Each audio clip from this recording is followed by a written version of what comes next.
তার ব্যবসার পাশাপাশি ছাগলের খামার করে অবশ্যই লাভ আছে। আমরা যেমন খুব সুস্বাদু খাবার খাই, ওর কাছে মনে হয় খুব সুস্বাদু খাবার। যে ছাগল পালন করেন, কিন্তু পুরুষ মানুষের জন্য এত কিছু মেকআপ দেওয়া কঠিন। এই জন্য তার স্ত্রী হোক অথবা তার পাশের কোনো যদি মেয়ে মানুষ থাকে, তবে তার এই খামারটা লাভবান হবে। শীতের দিনে তো বেড়াটাও ঠান্ডা থাকে, রাইট। এই জন্য বেড়ার সাথে দিয়ে ওগুলো দিয়ে আর কিছু পলিথিনটা গরম, আচ্ছা, পলিথিন প্লাস এই বেড়াগুলো দিয়ে এই কাপড়ের এই দিয়ে ঘরের ভিতরে দিছি যেন এদেরকে বাতাস আক্রমণ না করে, এবং 100 পাওয়ারের একটা বাউট দিছি, আচ্ছা, যেন ওই ঘরটা হিট থাকে। জি জি, এইভাবে এদেরকে রাখছি। মাশাআল্লাহ, আল্লাহ কোনো এদের বিপদ আপদ দেয় নাই।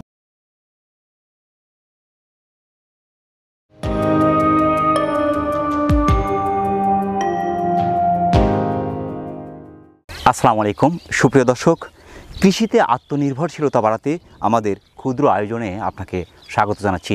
প্রিয় দর্শক, এই মুহূর্তে অবস্থান করছি সিরাজগঞ্জ জেলার উল্লাপাড়া উপজেলার হাওড়া গ্রামের ডাক্তার হায়দার ভাইয়ের ছাগলের খামারে। হায়দার ভাই যদিও একজন প্রান্তিক খামারি, প্রথমেই কিছু ছাগল নিয়ে লালন পালন শুরু করে, এখন তার কাছে যথেষ্ট ছাগল রয়েছে। এগুলো কিভাবে পরিচর্যা করছেন বিস্তারিত থাকছে আজকের এই পর্বে। আশা করছি পুরো ভিডিও জুড়ে আমাদের সঙ্গে থাকবেন। আজকের প্রতিবেদনে পুরো সময় জুড়ে থাকছি আমি মোহাম্মদ ফরহাদ হোসেন, আর ক্যামেরা থাকছে আরিফুল ইসলাম আরিফ। তাহলে দর্শক চলুন আর দেরি না করে শুরু করা যাক। সত্য মানুষকে মুক্তি দেয় আর মিথ্যা মানুষকে ধ্বংস করে। সত্য এবং নির্ভরযোগ্য তথ্য পেতে চ্যানেলটি সাবস্ক্রাইব করে সাথে থাকার জন্য অনুরোধ রইল। আসসালামু আলাইকুম। হায়দার ভাই কেমন আছেন? জি আলহামদুলিল্লাহ। আলহামদুলিল্লাহ, আমরা আল্লাহ পাকের মেহরবানির মধ্যে আছি। ছাগল সব আপনারই তো? জি। অনেকেই মনে করতে পারে যে আমরা মাঠের মধ্যে ভিডিও করছি, আপনার কি না, এটা মনে করতে পারে, কিন্তু আমাদের গ্রামের আমাদের বড় ভাইয়ের ছাগল, যার কারণে আমি নিজে দেখেছি ছাগল পালন করছি। কিন্তু আমরা বাসায় আসার পরে দেখি ভাই ছাগল নিয়ে মাঠে চলে আসছে। আমি আশ্চর্য হয়েছি যে আপনি ডাক্তারি পেশার পাশাপাশি হঠাৎ করে ছাগল পালনের উদ্বুদ্ধ হলেন কিভাবে? আসলে এটা উদ্বুদ্ধ হলে হলো আমার স্ত্রী পাশের বাড়ি থেকে একটা ছাগল বাগি নেয়। আচ্ছা আচ্ছা। বাগি নিলে ওই ছাগলটা দেখা যায় যে 3টা বাচ্চা দেয়। আচ্ছা। বাগির অংশ উনি অর্ধেক দেয় আর আমি অর্ধেক দেই। একটার ওই অর্ধেকের টাকা দিয়ে দেয়, তাহলে দুইটা আসে। জি। তো পালন করে হঠাৎ করে গত কোরবানির ঈদে ওই ছাগল দুইটা 33,000 টাকা বিক্রি করি। দুইটা মাশাআল্লাহ ক্রস ছিল। তো তখন থেকে দেখলাম যে মানে খুব দুর্দিন, তখন আমার মেয়ে ভর্তি করবো তো বগুড়া নার্সিং টিএমএসএস। তো টাকাটা আমার ওই সময় খুব প্রয়োজন ছিল এবং প্রয়োজনে লেগেও গেল। জি। তখন থেকে আমি উদ্বুদ্ধ হইলাম যে আমার স্ত্রী যদি মানে বাগি নিয়ে যদি এতটুকু করতে পারে তাহলে তো নিজে কিনলে তো আরো বেশি আসবে। তখন থেকেই আমি ছাগলের প্রতি একটা মানে আকৃষ্ট হলাম এবং দেখলাম যে আমার স্ত্রী যথেষ্ট ছাগলের প্রতি সময় দেয় মাশাআল্লাহ, এবং দুজন মিলে পাশাপাশি আমি আমার দোকানে থেকে যখন সময় পাই তখন এসে আমার স্ত্রীর হাতে আমি সময়টা দিই। এই একটা ছাগল 3টা বাচ্চা দিছি। এটা বাচ্চাই 3টা?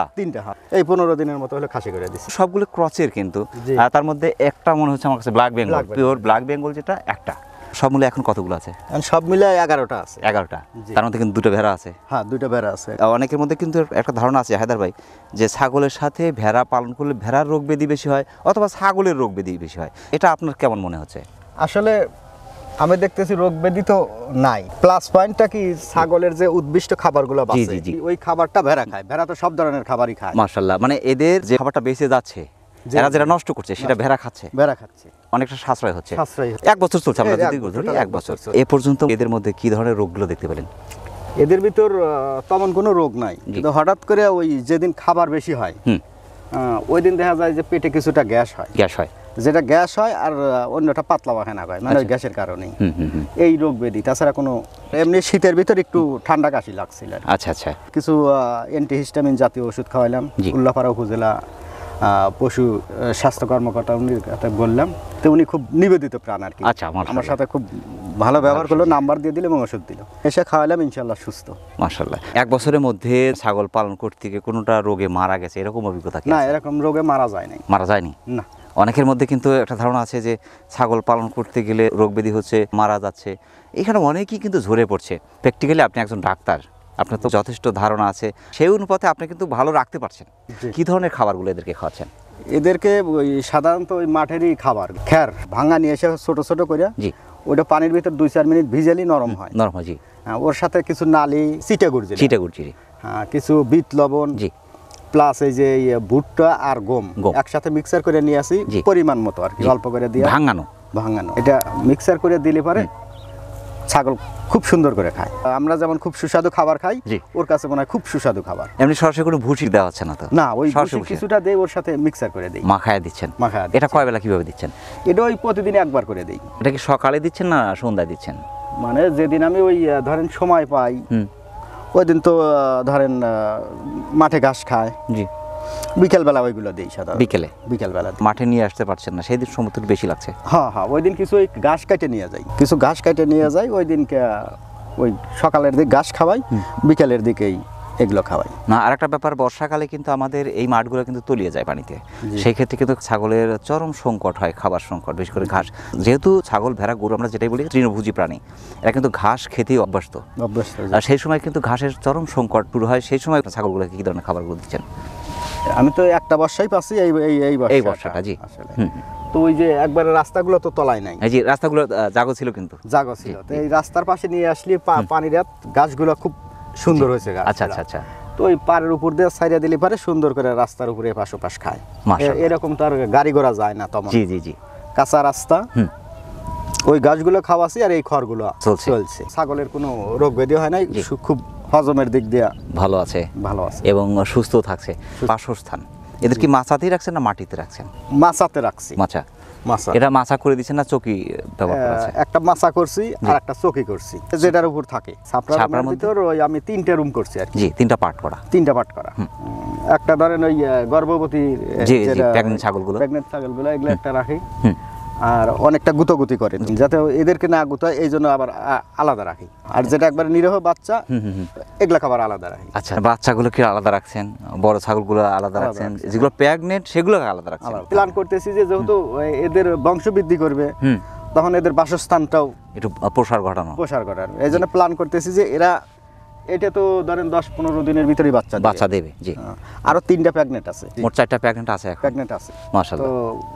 তো বাচ্চা দিবে, এই জন্য আগে থেকে প্ল্যান করতেছি যে ওদের রুমটা যেন আগে সেপারেট করে দিতে পারি। মাশাআল্লাহ। এখানে সকালে নিয়ে আসছেন?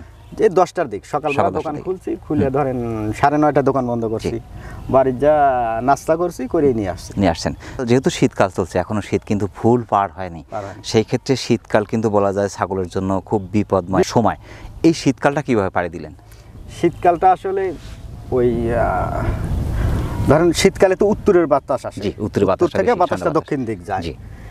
এই হতো উত্তর দিকে আমি একটা বাউন্ডারি করছি, ধরেন এই কাপড় দিয়া সুন্দর করে খুঁটি দিয়া করে দিয়া সুন্দর করে একটা দিছি, যাতে বাতাসটা ওদের ভিতরে না যায়। আর ঘরটা কি করছি, ধরেন ওই যে কম দামি কাপড় পাওয়া যায়, গ্যাবার্টিং কাপড়গুলো, এই 40 টাকা গজ, দেখা যায় যে একদিকে 2-3 গজ আর একদিকে ধরেন 1 গজ, এইভাবে 40 টাকা। দেখা যায় যে 10 গজ 20 গজ কিনলে না, অনেকখানি এরিয়া বেড়ার পাশ দিয়া, শীতের দিনে তো বেড়াটাও ঠান্ডা থাকে, রাইট। এই জন্য বেড়ার সাথে দিয়ে ওগুলো দিয়ে আর কিছু পলিথিনটা গরম, আচ্ছা, পলিথিন প্লাস এই বেড়াগুলো দিয়া এই কাপড়ের এই দিয়া ঘরের ভিতরে দিছি, যেন এদেরকে বাতাস আক্রমণ না করে, এবং 100 পাওয়ারের একটা বাউট দিছি, আচ্ছা, যেন ওই ঘরটা হিট থাকে। জি জি, এইভাবে এদেরকে রাখছি। মাশাআল্লাহ, আল্লাহ কোনো এদের বিপদ আপদ দেয় নাই। বর্তমান সময় আধুনিক ছাগল তোতাপুরি, হরিয়ানা, সিরোহী, বারবারি, বোয়ার জাত না নিয়ে আপনি কিন্তু ক্রস এবং ব্ল্যাক বেঙ্গলের কাজ করছেন, এর মূল উদ্দেশ্যটা কি? আসলে এর মূল উদ্দেশ্য হলো এদেরকে দেশি ছাগল যেগুলো, এগুলো তো আমাদের এই পরিবেশে অ্যাডজাস্ট, এই জন্য মানে দেশি ছাগলটাই আমার কাছে পছন্দ। রোগ ব্যাধি থেকে এরা বাঁচবে, মানে আবহাওয়ার একটা বিষয় আছে, রাইট। এটা আরো বিস্তার ঘটানোর পরিকল্পনা আছে আপনার? আছে, জি। যেন আমার দেখে আরো পাশের বাড়ি কিংবা কোনো বেকার যেন বলে যে না, আসলে ডাক্তার মানুষ, তারা ব্যবসার পাশাপাশি ছাগলের খামার করে, অবশ্যই লাভ আছে। নতুন উদ্যোক্তা যারা বিশেষ করে ছাগল পালনের এই সেক্টরে আসতে চাচ্ছে, যে ছাগল পালন করেন, কিন্তু পুরুষ মানুষের জন্য এত কিছু মেকআপ দেওয়া কঠিন, এই জন্য তার স্ত্রী হোক অথবা তার পাশের কোনো যদি মেয়ে মানুষ থাকে, তবে তার এই খামারটা লাভবান হবে। আর না হলে ওই মানে মেয়েরা যতটুকু ওই পশু পাখির উপর পরিচর্যা করে, প্লাস ওদের উপর আন্তরিকতা, পুরুষ মানুষের এরকম আন্তরিকতা নাই, রাইট। কেউ যদি খামার করে, সে যেন তার আগে তার স্ত্রী হোক, তার বাড়ির মানুষ হোক, উনিদেরকে দিয়ে উদ্বুদ্ধ করতে হবে। পুরুষ মানুষ তো অনেক সময় কাজে যায়, ব্যবসার জন্য যায়, হাটে যায়। যারাই ছাগল পালনে এই সেক্টরে আসতে চাচ্ছে, আসলে এই বিষয়গুলো জানা ও বোঝার খুবই দরকার। আমার কথা যে আপনি শুরুতেই যদি ঝরে যান তাহলে কিন্তু আপনার কোনো কিছুতে সফল হতে পারবেন না, আপনার মনটাই তো প্রথমে ভেঙে যাবে। ডাক্তার ভাই, অনেক ব্যস্ততার মধ্যে কষ্ট করে আমাদের চ্যানেল সময় দেওয়ার জন্য আমাদের চ্যানেলের পক্ষ থেকে আপনাকে অসংখ্য অসংখ্য ধন্যবাদ। সেই সাথে আপনার কর্মজীবনের উত্তরোত্তর সফলতা কামনা করছি। ভালো থাকবেন। আসসালামু আলাইকুম। ওয়ালাইকুম আসসালাম। প্রিয় দর্শক, আবারও সকলের সুস্বাস্থ্য এবং দীর্ঘায়ু কামনা করে আজকের মতো আমাদের ডাক্তার ভাইয়ের ছাগলের খামার থেকে বিদায় নিচ্ছি। সকলে ভালো থাকবেন, সুস্থ থাকবেন। আল্লাহ হাফেজ।